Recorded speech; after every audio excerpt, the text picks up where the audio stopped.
নমস্কার বন্ধুরা, আজকে আমি চিকেন গার্লিক কষা রান্না করে দেখাবো। আদা, রসুন, কাঁচা লঙ্কা সব কিছু আমি ভালো করে বেটে নিই।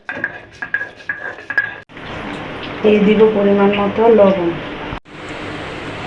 এখন দিয়ে দিব হোয়াইট ভিনেগার আর রসুন ও কাঁচা লঙ্কা বাটা দিয়ে দিব।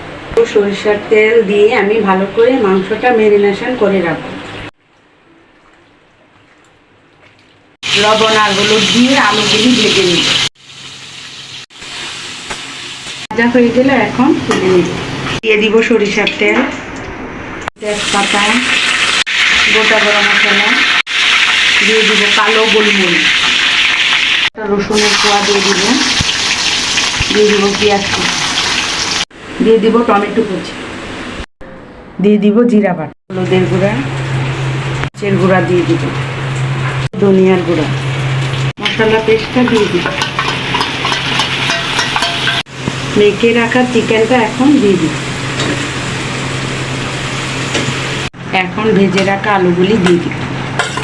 গোটা রসুন, গোটা পেঁয়াজ, চিকেনটা ভালো করে কষিয়ে নিয়েছি। এখন এখানে আমি কুসুম গরম পানি দিয়ে দিই।